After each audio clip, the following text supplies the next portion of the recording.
नमस्कार दोस्तों, आप सभी का स्वागत है हमारे YouTube channel second layer truth में और मैं हूं आपके साथ विकास त्रिवेदी।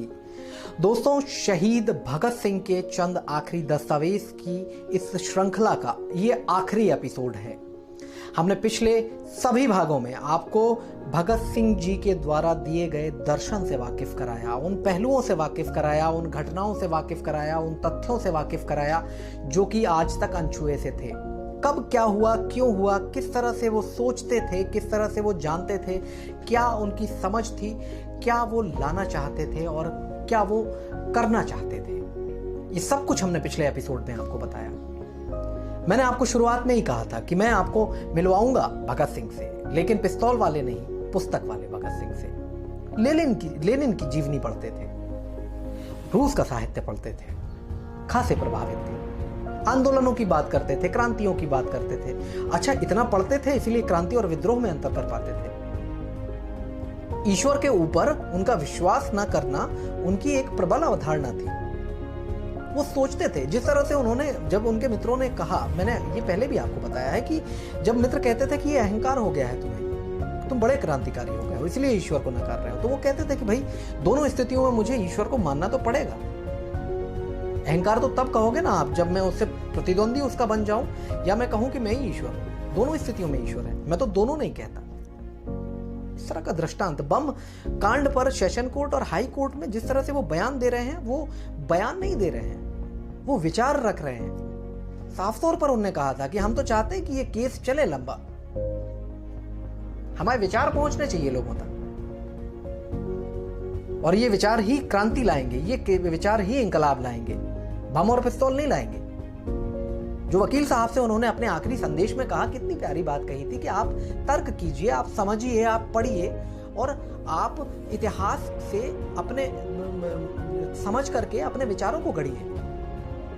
यथार्थ की बात करते थे, भौतिकवाद की बात करते हैं। ईश्वर के लिए साफ तौर पर कह देते हैं कि ईश्वर क्यों नहीं रोकता पाप होने से पहले, दंड देने का इंतजार क्यों करता है।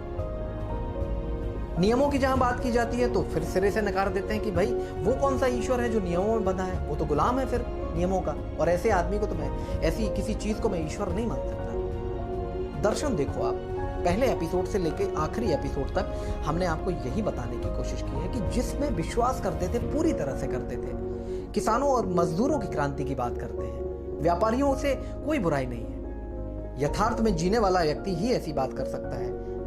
लोग आजकल बुरा लगता है कि हम अगर कर रहे हैं तो आप क्यों नहीं कर रहे हो इसमें सहयोग। वो साफ तौर पर कहते थे कि व्यापारियों की मजबूरी है, शासन उनको मिटा देगा, खत्म कर देगा, परिवार चलाना महत्वपूर्ण है उनके लिए देश चलाने से। व्यापारियों को आक्रांति की आग में नहीं कूदना चाहिए, किसान और मजदूर आगे आए।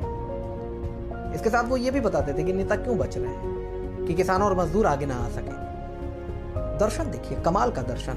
व्यवस्था की बात करते हैं, कल के भारत के सपने गढ़ते हैं।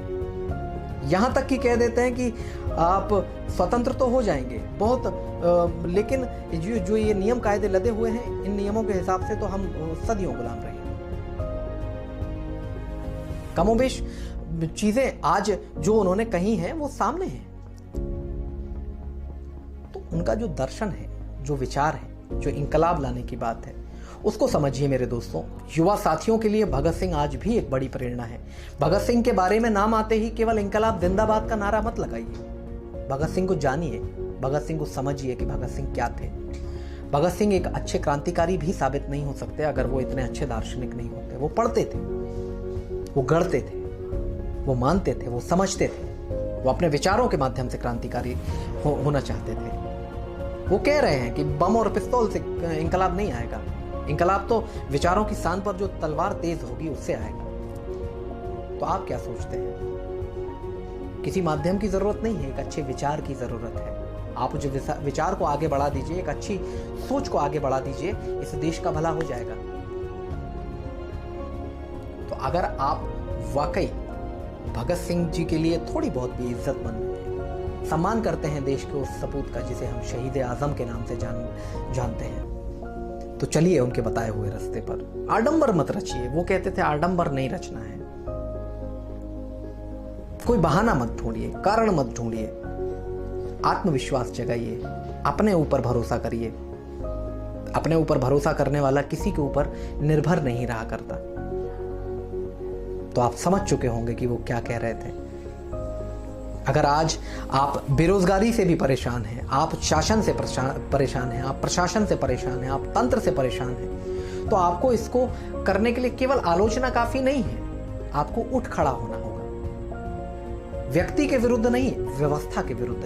यहां पर याद रखने वाली ये बात है, ध्यान रखिएगा आप। वो न्यायाधीश से सीधे कहते हैं कि मेरा विद्वेष आपसे नहीं है, मेरा विद्वेष उस असेंबली में उपस्थित किसी भी व्यक्ति से नहीं था, मेरा द्वेष व्यक्तिगत नहीं है, मेरा द्वेष व्यवस्था से है। तो आप भी व्यवस्था के खिलाफ खड़े होइए। आलोचना पर्याप्त नहीं है, कुछ करना होगा और उठ खड़े होना होगा आपको।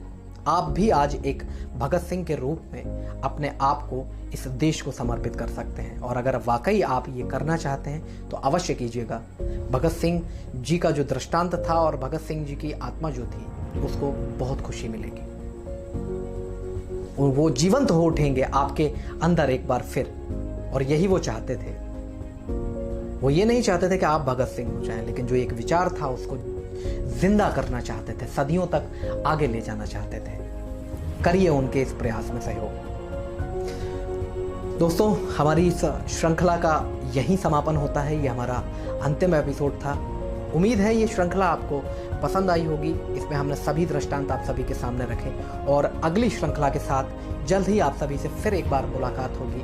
अगर आपने अभी तक हमारा चैनल सब्सक्राइब नहीं किया है तो कर लीजिए, क्योंकि आने वाली सीरीज और श्रृंखलाएं वो हैं जिनमें आपको परतों के नीचे दबे हुए सच के बारे में हम जानकारी देने वाले हैं, जो कि आपके इतिहास से जुड़ी हुई है, जिनमें आपके ही किस्से छुपे हुए हैं। तो अगर आपने सब्सक्राइब नहीं किया है तो सब्सक्राइब कर लीजिए, हमारे फेसबुक पेज को लाइक कर लीजिए, अपने दोस्तों के साथ इन किस्से कहानियों को साझा करें, ताकि वो भी जान सकें कि सच की असल तस्वीर क्या है। फिलहाल मुझे दीजिए इजाजत। बहुत बहुत शुक्रिया, बहुत बहुत धन्यवाद।